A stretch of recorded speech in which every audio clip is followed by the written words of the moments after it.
Hello students, welcome to my channel Vigyan world.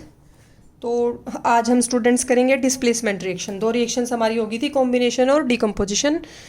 शायद आपको समझ आ गई होंगी।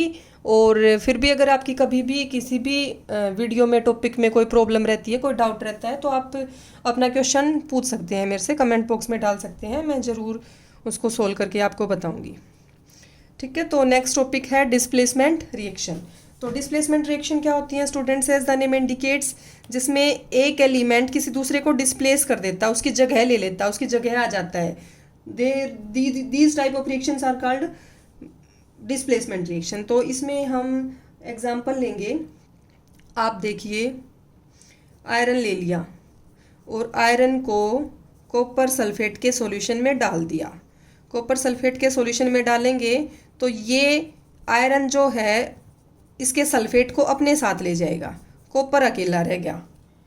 डिस्प्लेस कर दिया इसने कॉपर को, उसकी जगह से हटा दिया। क्यों? क्योंकि ये इससे ज़्यादा स्ट्रोंग है, ज़्यादा पावरफुल है। तो जो जितना पावरफुल होगा, जितना स्ट्रोंग होगा, जितना ताकतवर होगा, वो कमज़ोर पे अपनी मर्जी चलाएगा। तो इसको ऐसे समझ सकते हो आप, आयरन ने कॉपर को, जो कि लेस पावरफुल था, उससे उसका सल्फेट ले लिया और उसको अकेला छोड़ दिया, डिस्प्लेस कर दिया, उसकी जगह से भगा दिया। ठीक है, कि मैं बैठूंगा यहाँ पे, तो ये तो मेरी सीट है। तो ये हो गया किसका एग्जाम्पल? डिस्प्लेसमेंट रिएक्शन का। तो ये जो कॉपर सल्फेट है ये होता है ब्लू कलर का। मैं इनको कंपाउंड्स को इनके नेम लिख नहीं रही हूँ, साथ साथ मैं बोल रही हूँ, उससे आप समझ सकते हैं। साथ साथ मैंने आपको रेफरेंस दी है एनसीईआरटी की। आप एनसीईआरटी से पढ़िए अगर आपको सिक्योर करना है, अच्छे से नॉलेज गेन करनी है और कॉम्पिटिटिव एग्जाम्स अगर आपको क्लियर करनी है तो। ठीक है, तो ब्लू कलर का कॉपर सल्फेट है। आयरन जैसे इसमें डाल देंगे तो ये इसका ब्लू कलर गायब हो जाएगा, डिसअपियर हो जाएगा, क्योंकि यहाँ पे कॉपर सल्फेट बचा ही नहीं है, फेरस सल्फेट बन गया है। तो ये किसका एग्जाम्पल हो गया? डिस्प्लेसमेंट रिएक्शन का। ये देखिए, यहाँ पे एक टेस्ट ट्यूब में सेटअप कर लिया हमने डिस्प्लेसमेंट रिएक्शन को। ये कॉपर सल्फेट ले लिया, सॉल्यूशन ब्लू कलर का, दो आयरन के नेल डाल दिए इसमें। हम इसी रिएक्शन को समझ रहे हैं कि कैसे डिस्प्लेसमेंट हुआ। ये एक्सपेरिमेंट आपके 10th क्लास में भी है प्रैक्टिकल में, और फर्स्ट ही एक्सपेरिमेंट है। तो ये आयरन नेल डाल दिए, लोहे की कील डाल दी, या आप कुछ भी डाल सकते हैं। तो कॉपर सल्फेट सॉल्यूशन लिया और ये आयरन नेल उसमें डाल दिया, किसी धागे से लटका रखा है इनको। ये स्टैंड से टेस्ट ट्यूब को हमने लगा दिया, सेटअप कर लिया पूरा। फिर हम इसमें क्या ऑब्जर्व करेंगे? ठीक है, अब ये देखिए, आयरन की दो नेल है, कॉपर सल्फेट के सॉल्यूशन में है, जो किसी टेस्ट ट्यूब में है। अब इसमें हम क्या ऑब्जर्व करेंगे? ये देखिए, इसमें ये दो आयरन के नेल ले लिए, ये टेस्ट ट्यूब्स ले ली, ये दो ले लिए हमने एज ए रेफरेंस, कंपैरिजन करने के लिए कि आयरन का नेल पहले ऐसा था, कॉपर सल्फेट सॉल्यूशन में डालने के बाद कैसा हो जाएगा। और कॉपर सल्फेट सॉल्यूशन पहले ऐसा था, उसमें जब आयरन का हमने नेल डाल दिया, उसकी लोहे की कील डाल दी, तो वो कैसा हो जाएगा। तो लोहे की कील जो कॉपर सल्फेट सॉल्यूशन में डाल दी थी हमने, वो इस कलर की हो जाएगी। कैसे कलर की? ये ब्राउन ब्राउन सी कोटिंग उस पर जमा हो जाएगी। ये किस चीज़ की कोटिंग है स्टूडेंट्स? उससे जो वो थी, इस पे लोहे की कील जो थी उस पे जमा हो गया है आपका कॉपर। क्या हो गया? उस पे कॉपर जमा हो गया है और उसमें से आयरन निकल गया है। क्या हो गया है? आयरन तो सॉल्यूशन में चला गया है और सॉल्यूशन में जो कॉपर था वो कील पे जमा हो गया है।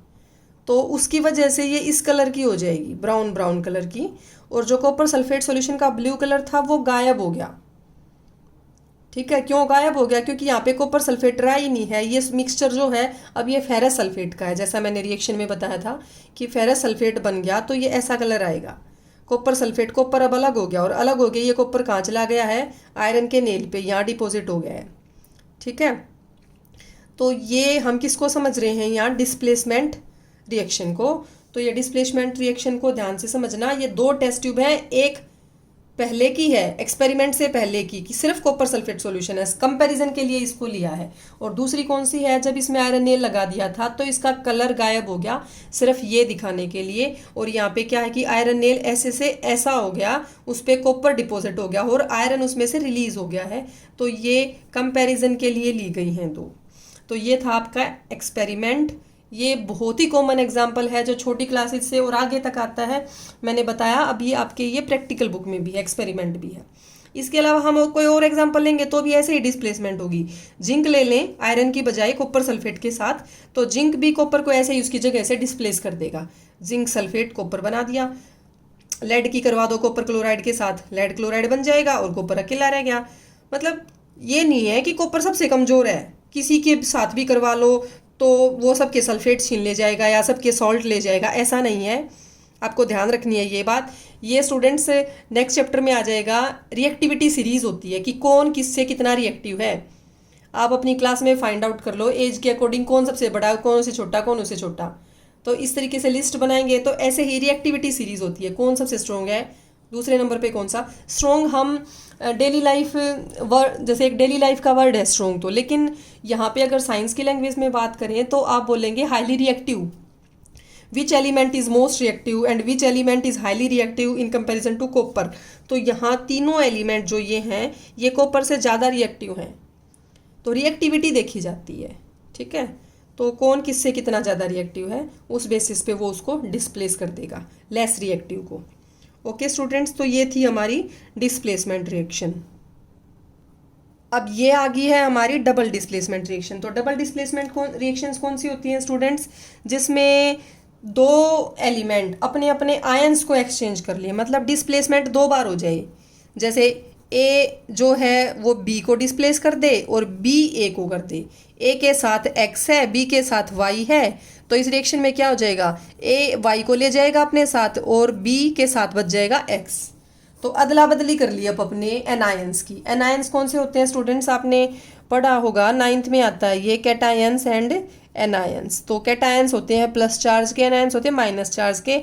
जो इलेक्ट्रॉन्स लूज करते हैं वो कैटायंस होते हैं, जो इलेक्ट्रॉन गेन करते हैं वो एनायन होते हैं। तो exchange of ions between the reactants is called double displacement reaction. क्या होता है डबल डिस्प्लेसमेंट रिएक्शन में, exchange of ions, exchange of ions between reactants. तो ये क्या कहलाती है, डबल डिस्प्लेसमेंट रिएक्शन। हम इसको भी एक एग्जांपल से समझेंगे। जैसे हमने ले लिया सोडियम सल्फेट, क्या ले लिया, सोडियम सल्फेट। आप फॉर्मूले बनाने का जरूर ध्यान रखेंगे। उसके बाद हमने इसकी रिएक्शन करवा दी बेरियम क्लोराइड के साथ, तो बेरियम अपने साथ सल्फेट को ले जाएगा, बेरियम का तो सल्फेट बन जाएगा और सोडियम का बन जाएगा क्लोराइड, सोडियम क्लोराइड। तो यह डबल डिस्प्लेसमेंट का एक एग्जाम्पल हो गया है। ठीक है, अब आप वैसे भी टेस्ट ट्यूब में इसका एक्सपेरिमेंट भी कर सकते हैं। किसी टेस्ट ट्यूब में लिया आपने ये बेरियम क्लोराइड का सॉल्यूशन लिया, यहाँ पे बेरियम क्लोराइड का लिया, सोडियम सल्फेट आपने इसमें ऊपर से ऐड कर दिया Na2SO4, तो ये दोनों बन जाएंगे थोड़ी देर बाद अगर आपको अच्छे से इसको आप मिक्सअप करेंगे तो। अब मैंने आपको एक्सोथर्मिक और एंडोथर्मिक रिएक्शंस बता दी थी। उसके बाद ये एक रिएक्शन बची थी प्रेसिपिटेशन रिएक्शन। कौन सी रिएक्शन बची थी, प्रेसिपिटेशन रिएक्शंस। तो वो कौन सी होती हैं प्रेसिपिटेशन रिएक्शंस, जिसमें नीचे प्रेसिपिटेट बन जाए। अब यहाँ पे इस रिएक्शन में जो ये बेरियम सल्फेट है ये होता है सॉलिड, ये घुलेगा नहीं। रिएक्शन मिक्सचर में ये नीचे जमा हो जाता है सारा का सारा। कहाँ जमा हो जाएगा, रिएक्शन मिक्सचर में नीचे बेरियम सल्फेट। ठीक है, तो ये बेरियम सल्फेट सारा नीचे जमा हो गया। तो इस तरीके से कोई चीज़ जो घुलती नहीं है, डिजोल्व नहीं होती और नीचे डिपॉजिट हो जाती है, उसको बोलेंगे प्रेसिपिटेट। क्या बोलेंगे उसे, प्रेसिपिटेट, पीपीटी भी बोलते हैं। ठीक है, पीपीटी, छोटा पी टी। तो ये प्रेसिपिटेट्स नीचे डिपॉजिट हो जाएंगे। बेरियम सल्फेट भी ऐसा ही एक सॉलिड है जिसके प्रेसिपिटेट बनते हैं। और एक बात ध्यान रखना, मैंने आपको बताया था फिजिकल स्टेट्स लिखते हैं साथ में, जैसे यहाँ सॉलिड लिख दिया। अब ये एक्वस होता है, ये एक्वस होता है, तो इस तरीके से फिजिकल स्टेट्स लिखते हैं। ऐसे ही जब किसी केस में कोई प्रेसिपिटेट होता है, नीचे बैठ जाता है, तो उसके लिए साथ में उसके पीछे एक एरो का निशान दिखाते हैं नीचे की तरफ करके। इसका क्या मतलब है कि ये नीचे बैठ जाएगा, प्रेसिपिटेट है। और अगर किसी केस में कोई गैस निकल रही है ना, तो गैस के लिए ऊपर की तरफ होता है, जैसे C+O2 CO2 अगर बन गई तो ये गैस है, तो इसका ऊपर की तरफ हम तीर का निशान, एक एरो साइन दिखा सकते हैं ऊपर की तरफ। तो इसका मतलब क्या है, इवोल्यूशन ऑफ गैस। क्या है इसका मतलब, इवोल्यूशन ऑफ गैस। और इसका क्या मतलब है, फॉर्मेशन ऑफ प्रेसिपिटेट। इसका मतलब है प्रेसिपिटेट और इसका मतलब है गैस। ठीक है, तो ये आपको ध्यान रखना है। अब यहाँ पे ये इसलिए बताया है क्योंकि जो ये एग्जाम्पल में BSO4 बन रहा है, this is a precipitate and these type of reactions are called precipitation reactions in which solid precipitate is settled down on the bottom। तो ये हो गया आपका डबल डिस्प्लेसमेंट रिएक्शन का एग्जाम्पल। अब स्टूडेंट्स ये आपको ज़रूर ध्यान रखना है कि क्या ध्यान रखना है, कॉम्बिनेशन रिएक्शंस होती हैं एक्सोथर्मिक रिएक्शंस, और डिकम्पोजिशन रिएक्शंस जितनी होती हैं एंडोथर्मिक रिएक्शंस होती हैं। शायद मैं भूल गई आपको बताना कि जो डिकम्पोजिशन रिएक्शंस हैं वो मैंने बताया था कि हीट, लाइट और इलेक्ट्रिसिटी से होती हैं, तो उन सभी को बोलते हैं एंडोथर्मिक रिएक्शंस की हीट की फॉर्म में, लाइट की फॉर्म में या इलेक्ट्रिसिटी की फॉर्म में जब उसको एनर्जी मिलेगी तब जाके वो रिएक्शन कैरी आउट होंगी। ठीक है, एक बार रिपीट कर देती हूँ यहाँ। तो इन सभी में हीट यूज़ हो रही है, तो इस टाइप की रिएक्शंस जिसमें रिएक्टेंट के साथ प्लस में हीट लिखें, इस तरफ हीट लिखी जाएगी रिएक्टेंट वाली साइड में, वो रिएक्शंस होती हैं एंडोथर्मिक रिएक्शंस। कैसी रिएक्शंस होती हैं वो? Endothermic reactions. यहीं लिख देती हूँ, यहीं लिख रही हूँ मैं, एंडोथर्मिक रिएक्शंस। एंडो मतलब अंदर की तरफ जिसमें ले रहे हैं, थर्मो होता है हीट, हीट के लिए आता है ये थर्मो वर्ड। तो एंडोथर्मिक रिएक्शन जिसमें हीट यूज़ होती, एब्जॉर्ब हो रही है, तो हीट रिएक्टेंट एब्जॉर्ब करेंगे तब जाके वो प्रोडक्ट में कन्वर्ट होंगे। तो यहाँ पे हीट सभी में देखो एरो के ऊपर दिखा रखी है, एब्जॉर्ब हो रही है, एरो के ऊपर दिखा दें या इस तरफ भी दिखा सकते हैं प्लस हीट करके, तभी जाके ये रिएक्शन कैरी आउट होंगी। यहाँ सनलाइट है एरो के ऊपर, ठीक है, और यहाँ तीसरे केस में तो इलेक्ट्रिसिटी ही है एरो के ऊपर। तो इन किसी भी फॉर्म में हीट या एनर्जी यूज़ हो रही है तब जाके वो रिएक्शन कैरी आउट हो रही है। तो कई बार ये क्वेश्चन भी आ जाता है एक्सोथर्मिक और एंडोथर्मिक रिएक्शंस में क्या डिफरेंस है। तो स्टूडेंट्स हमारी यहाँ पे कंप्लीट हो गई हैं 4 टाइप की रिएक्शंस। कौन कौन सी? कम्बिनेशन, डिकम्पोजिशन, डिस्प्लेसमेंट और डबल डिस्प्लेसमेंट रिएक्शंस। अब नेक्स्ट टाइप ऑफ रिएक्शन देखिए, रेडॉक्स रिएक्शंस। तो रेडॉक्स रिएक्शंस कौन सी होती हैं? जिनमें ऑक्सीडेशन और रिडक्शन दोनों प्रोसेसेस होती हों। ऑक्सीडेशन रिडक्शन रिएक्शंस भी बोलते हैं और रेडॉक्स रिएक्शंस भी बोलते हैं।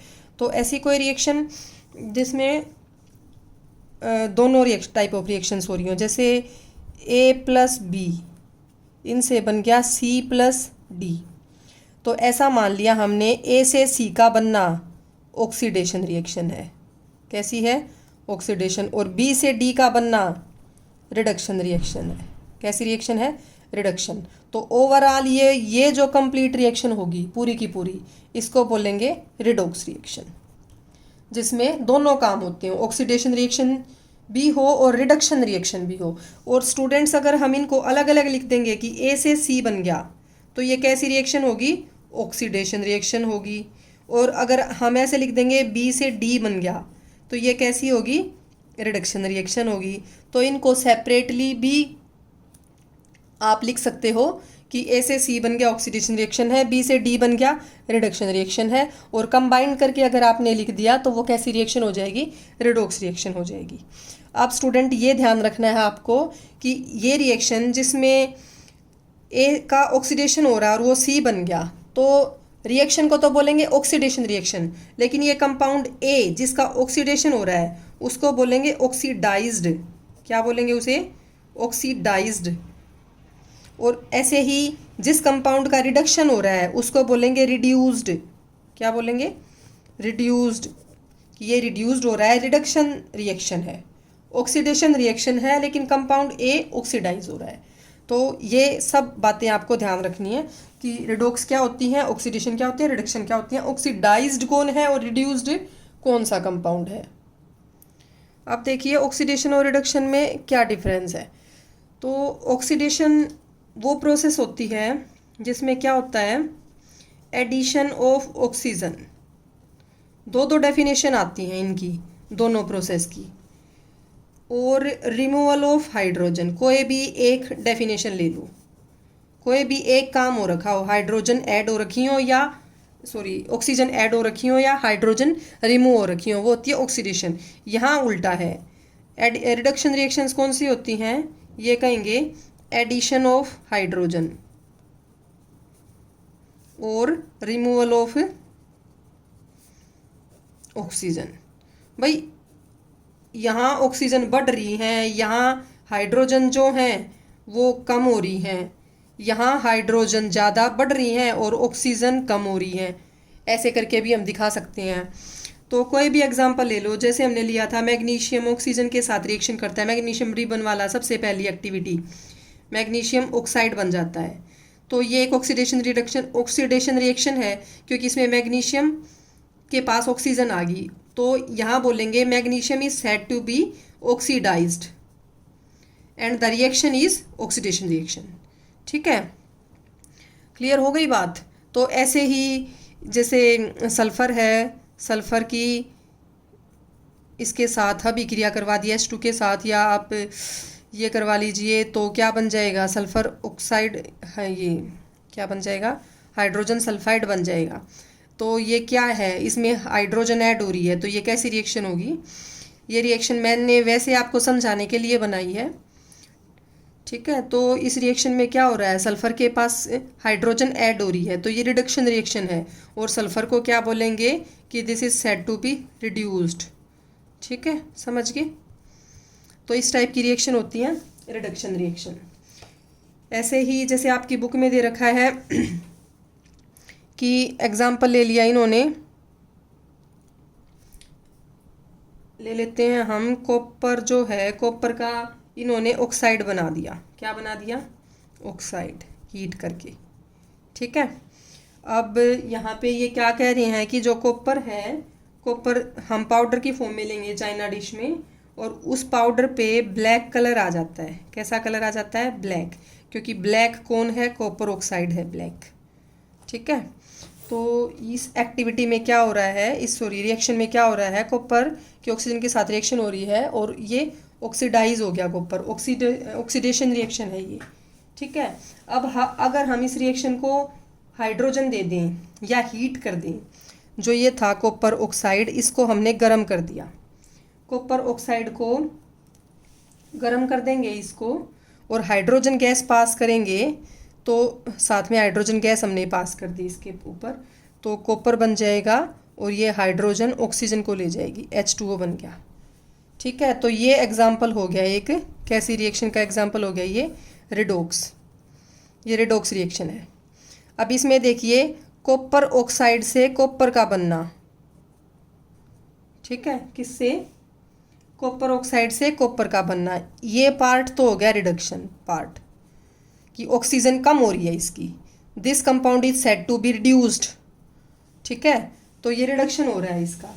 और हाइड्रोजन से H2O का बनना, ये पार्ट है इसका ऑक्सीडेशन पार्ट, क्योंकि हाइड्रोजन पे ऑक्सीजन ऐड हो रही है, H2O बन गया। This hydrogen is said to be oxidized, कि हाइड्रोजन का ऑक्सीडेशन होके H2O बना है, कॉपर ऑक्साइड का रिडक्शन होके कॉपर बना है। ये रिड्यूस हुआ है, क्या हुआ, ये रिड्यूस, और ये जो है ऑक्सीडाइज हुआ है। इनमें बिल्कुल कंफ्यूज नहीं होना ऑक्सीडाइज और ऑक्सीडेशन में। ये वो कंपाउंड है जिसका ऑक्सीडेशन होता है। ऑक्सीडेशन एक पूरी प्रोसेस है, पूरी रिएक्शन है, और कंबाइंड होल रिएक्शन को हम बोलेंगे रिडोक्स रिएक्शन। तो ये पार्ट्स में हमने कर लिया है। ठीक है, उसके अलावा आप कोई भी ले लो, जैसे इन्होंने एक रिएक्शन दे रखी है, मैग्नीज का ऑक्साइड है, उसकी ये कौन सा है, हाइड्रोक्लोरिक एसिड, उसके साथ रिएक्शन करवा दी, मैग्नीज क्लोराइड बन जाएगा, मैग्नीज का क्लोराइड, और साथ में रिलीज हो जाएगा H2O, और क्लोरीन गैस भी रिलीज होगी। गैस को इवोल्यूशन को ऐसे दिखा सकते हो। तो एक तरीके से ये डिस्प्लेसमेंट रिएक्शन भी बोल सकते हैं, इसको डबल डिस्प्लेसमेंट भी कह सकते हैं। तो यहाँ पे क्या हो रहा है, ये आपको फाइंड आउट करना है। ठीक है, तो इसमें कैसे फाइंड आउट करोगे कि जो HCl है, HCl से तो बन रही है Cl2 गैस, हाइड्रोजन निकल गया इसमें से। ठीक है, तो क्या कहेंगे हम इस कंपाउंड को, ऑक्सीडाइज हुआ है कि रिड्यूस हुआ है, हाइड्रोजन निकला है, हाइड्रोजन का रिमूवल ऑक्सीडेशन होता है, तो ये कंपाउंड ऑक्सीडाइज हुआ है। और ये जो स्टेप है ये ऑक्सीडेशन रिएक्शन है। कौन सी है, ऑक्सीडेशन रिएक्शन है ये। ठीक है, और इसमें MnO2 से मैग्नीज क्लोराइड का बनना, ये पार्ट, ठीक है, ये पार्ट है रिडक्शन, क्योंकि इसमें क्या है, ऑक्सीजन निकल रही है। क्या निकल रही है? ऑक्सीजन निकल रही है। ठीक है, तो इस कंपाउंड को बोलेंगे कि रिड्यूस हो रहा है ये। MnO2 is said to be reduced. ठीक है, MnO2 is reduced and HCl is oxidized, and this reaction is reduction and this reaction is oxidation and this whole reaction is redox। तो आई थिंक ये आपको clear हो गया होगा। Oxidation reduction या redox reaction काफ़ी इंपॉर्टेंट है ये, और समझने के पॉइंट ऑफ व्यू से काफ़ी अच्छी है। समझना पड़ता है इसको, इस रिएक्शन को अच्छे से करने के लिए। एक बार इस एक्टिविटी को देखिए जो हमने बताई थी, कॉपर से कॉपर के ऑक्साइड के ऑक्सीजन के साथ रिएक्शन करके कॉपर ऑक्साइड का बनना, जो कि ब्लैक कलर का होता है। तो वो इन्होंने ऐसे एक्टिविटी करके दिखा रखी है कि कॉपर पाउडर लिया और जैसे ही इसको गर्म करेंगे तो ऑक्सीजन के साथ रिएक्ट कर जाएगा ये, और तो ये ब्लैक कलर की कोटिंग आ जाएगी उस पाउडर के ऊपर। तो ये क्या है? कॉपर ऑक्साइड है जो ब्लैक कलर का बनेगा। ओके ओके स्टूडेंट्स, तो ये थी हमारी 5 टाइप्स की केमिकल रिएक्शंस। कितने टाइप की हैं? 5 टाइप्स की केमिकल रिएक्शन हमने कर ली हैं। Combination, decomposition, displacement, double displacement और रिडोक्स रिएक्शंस। ये रिडोक्स रिएक्शन काफ़ी अच्छे से समझनी है आपको, प्रैक्टिस करनी है रिडक्शंस की। ऑक्सीडेशन और रिडक्शन इनमें से फाइंड आउट करनी है रिएक्शंस। और कंपाउंड कई बार पूछते हैं कि कौन सा ऑक्सीडाइज हुआ है और कौन सा रिड्यूस हुआ है, तो ये आपको इनका अच्छे से करना है प्रैक्टिस। उसके बाद 2 छोटे छोटे टॉपिक आते हैं, कोरोजन एंड रेंसिडिटी। इनको भी कर लेते हैं आज ही कवर, छोटे छोटे टॉपिक हैं। Rancidity and corrosion. कोरोजन तो आपको पता ही है, आयरन का कोरोड होना, रस्टिंग भी बोलते हैं इसे। क्या बोलते हैं? रस्टिंग। ठीक है, कि जो आयरन का नॉर्मल कलर है उससे ब्राउन कलर आ जाता है, वो कोरोजन है। ठीक है, तो कैसे आता है ब्राउन कलर? रस्ट बन जाता है कि जो नॉर्मल आयरन था उसने ऑक्सीजन के साथ रिएक्शन कर ली और मॉइस्चर की प्रेजेंस में, तो क्या बन गया? Fe2O3 into H2O। तो ये किसका फॉर्मूला है? ये रस्ट का, रस्ट बन गया, ये जंग बन गया। ठीक है, मैंने आपको पीछे बताया था ये केमिकल रिएक्शन का एग्जांपल है। तो इस तरीके से मॉइस्चर और ऑक्सीजन की प्रेजेंस में आयरन कोरोड हो जाता है, रस्टिंग हो जाती है उसकी, रस्ट बन जाता है। ठीक है, तो देखो एक मैं आपको इसका डेली लाइफ का एग्जांपल बताती हूँ, एप्पल का। एप्पल आपने देखी होगी, सेब, कि जैसे ही हम उसको काटेंगे फ्रेशली, अगर उसको उसी टाइम फ्रेश एप्पल को अगर हम खा जाएंगे, ईट करेंगे, तो वो बिल्कुल सही होती है। लेकिन थोड़ी देर बाद अगर आप उसको छोड़ देते हो काट के, तो उस पर ऐसे ही एक ब्राउन कलर की कोटिंग सी आ जाती है, ऊपर से वो ब्राउन ब्राउन हो जाती है काटने के बाद, अंदर वाली जो सरफेस है। तो वो क्यों हो रही है स्टूडेंट्स? क्योंकि एप्पल में भी आयरन प्रेजेंट होता है काफ़ी अमाउंट में, तो वो भी इन्वायरमेंट में जो ऑक्सीजन प्रेजेंट है, मॉइस्चर है, तो ऑक्सीजन के साथ रिएक्ट करके तो वो भी क्या बना लेता है? एक टाइप से रस्ट है, वो बना लेता है। इस वजह से ब्राउन कलर की हो जाती है एप्पल भी। ठीक है, तो ये था कोरोजन। और कोरोजन ये नहीं कि आयरन का, काफ़ी और मेटल्स का भी होता है, जैसे कॉपर का, सिल्वर का। सिल्वर आपने देखी होंगी, सिल्वर के जो ज्वेलरी होती है उनका कलर बदल जाता है कुछ टाइम बाद, ब्लैकिशनेस आने लगती है। तो वो क्या है कि सिल्वर का ऑक्साइड बनने लगता है इन्वायरमेंट में ऑक्सीजन के साथ रिएक्ट करके। ऐसे ही जो कॉपर है, कॉपर का ग्रीन कलर जो है वो कॉपर पे ग्रीन कलर आने लग जाता है। कॉपर के आपने बर्तन यूटेंसिल्स देखे होंगे, तो वो ग्रीनिश आ जाता है, हो जाते हैं। तो इस कोरोजन से प्रोटेक्ट कैसे करते हैं हम अपने जो आयरन इक्विपमेंट्स हैं उनको? By grease, by paint and by galvanization. Next chapters में आ जाएगा ये, 3rd में मेटल्स, नॉन मेटल्स में गैल्वेनाइजेशन से भी हम उसको प्रोटेक्ट करते हैं। उसके बाद आती है रेंसिडिटी। रेंसिडिटी क्या होती है? कोरोजन हो गया हमारा। रेंसिडिटी होती है, ये आप ध्यान रखना, जो ऑयली सब्सटेंस हैं, जो ऑयली फूड्स हैं, फैटी या ऑयली जो फूड्स हैं, अगर आप उनको कुछ दिन तक रखे रहने दोगे तो वो ऑक्सीजन के साथ रिएक्ट करके और एक फाउल स्मेल पैदा करते हैं, गंदी सी स्मेल आने लगती है उनमें से ऑक्सीजन के साथ जब वो रिएक्शन कर जाते हैं। इस प्रोसेस को बोलते हैं रेंसिडिटी। ठीक है, तो रेंसिडिटी से हम अपने खाने पीने के फूड प्रोडक्ट्स को कैसे बचाते हैं? हम अपने फूड प्रोडक्ट्स को बचाएंगे एयर टाइट कंटेनर में रख के। कैसे कंटेनर में? एयर टाइट, कि ऐसा कंटेनर लो आप जिसमें बिल्कुल एयर भी एंटर ना कर पाए। तो इस वजह से उसमें जो थोड़ी बहुत ये कंटेनर में पहले से ऑक्सीजन होगी उससे इतना डिफर नहीं होगा। तो एयर टाइट कंटेनर में जैसे हम अपने फूड प्रोडक्ट्स को रखेंगे उनकी रेंसिडिटी नहीं होगी, एज इट इज़ बचे रहेंगे। या फिर दूसरा तरीका है, आपने देखा होगा जो चिप्स वगैरह के पैकेट आते हैं मार्केट से, तो उसके थैले में चिप्स तो थोड़ी सी होती हैं नीचे और हवा भरी होती है। यूँ भी लगता होगा 10 रुपये में कितनी चिप्स आई, 50 रुपये में कितनी चिप्स आई। तो ये सॉरी गैस ये होती है नाइट्रोजन गैस। नाइट्रोजन गैस का क्या पर्पज़ होता है कि ये इन चिप्स को, इनमें क्योंकि ऑयल है, उनको रेंसिड होने से बचाती है। नाइट्रोजन यहाँ इतनी होगी तो ऑक्सीजन है ही नहीं, ऑक्सीजन उनको मिलेगी नहीं, तो उसमें जो फैट है वो ऑक्सीजन के साथ रिएक्ट नहीं कर पाएगा और रेंसिड नहीं हो पाएगा, ख़राब नहीं होगा। रेंसिड मीन्स होता है फाउल, गंदा। ठीक है, तो इस तरीके से चिप्स को ऑक्सीजन डाल के पैकेट में, पैकिंग में बचाया जाता है। तो ये रेंसिडिटी और कोरोजन कई बार 2 नंबर में आ जाता है ये क्वेश्चन आपका 2 मार्क्स वाले क्वेश्चंस में। तो ये था हमारा लास्ट टॉपिक, ये हमारा first chapter 10th class chemical reaction and equation ये कंप्लीट हो गया है। आप इसको अच्छे से इसको लर्न कीजिएगा, समझिएगा। और नेक्स्ट लेक्चर में हम इसकी लेंगे एक्सरसाइज को कवर करेंगे। तो स्टूडेंट्स तब तक आप इसको अच्छे से समझना टॉपिक को। अब बस इतना ही कहूँगी लास्ट में तो, कि अच्छी लगी हो तो शेयर ज़रूर कीजिएगा, सब्सक्राइब कीजिएगा। थैंक यू, नेक्स्ट वीडियो में मिलते हैं।